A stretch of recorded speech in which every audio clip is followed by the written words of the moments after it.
Halo, selamat datang di pelatihan Ganis PHPL Canhut.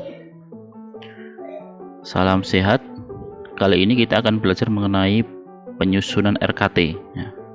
Salah satu cara untuk menyusun yaitu sebelumnya kita harus bisa mencermati RKU yang telah disusun sebelumnya. Bab-bab yang perlu kita cermati adalah yang pertama yaitu bab pendahuluan. Dalam bab pendahuluan ini kita akan lebih berfokus kepada tabel sasaran, karena di tabel tersebut menyangkut terkait sasaran-sasaran yang ingin dicapai dalam penyusunan RKT maupun RKU.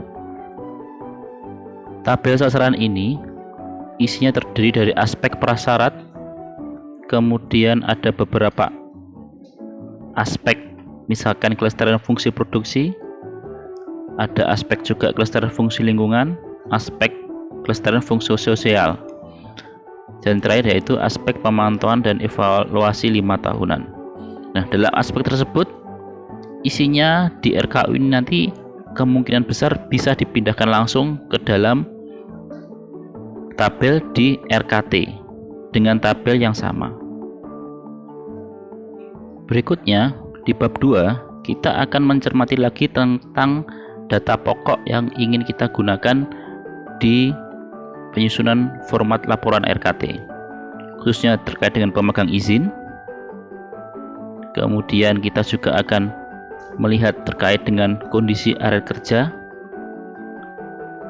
dan yang paling penting kita akan menggunakan kembali tabel-tabel, khususnya tabel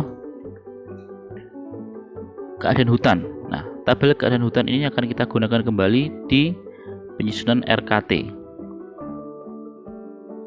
Dan yang terakhir adalah kita akan fokus pada bab 3 yaitu rencana kerja usaha. Dalam bab 3 ini nanti kita akan fokus kepada masing-masing target capaian 10 tahunan. Dan yang tidak kalah penting yaitu sistem silvicultur yang digunakan. Kita harus tahu sistem silvicultur yang digunakan itu apa. Apakah itu sistem silvicultur TPHB, TPTI, ataupun TPTJ. Nah, karena sistem silvicultur yang berbeda, maka akan terdapat rencana-rencana kegiatan yang berbeda pula. Kemudian kita juga harus mencermati setiap aspek prasyarat yang sudah dituliskan di RKU. Berapa yang direncanakan di RKU, misalkan di dalam RKU perencanaan untuk pengadaan tenaga kerja itu direncanakan untuk 10 tahun. Nanti kita lihat apakah berapa jumlah masing-masing tenaga kerja tersebut, dan nanti kita akan breakdown menjadi setiap tahun. Sebagai contoh, ini adalah tenaga kerja administrasi.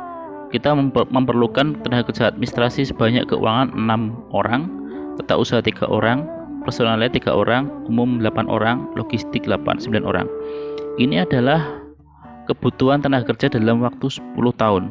Nah, ini apakah nanti akan kita breakdown masing-masing 1 orang per tahun ataukah setiap 2 tahun?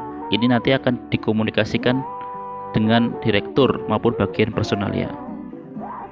Contoh lainnya adalah rencana pengadaan bibit.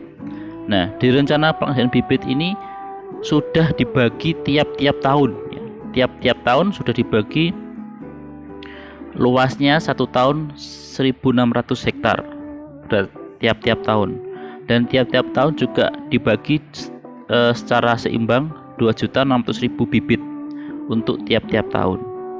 Nah, ini nanti kita harus mencermati secara rinci, karena nanti data-data ini akan kita tuangkan di dalam RKT. Demikian teman-teman, atas perhatiannya kami ucapkan terima kasih dan selamat belajar.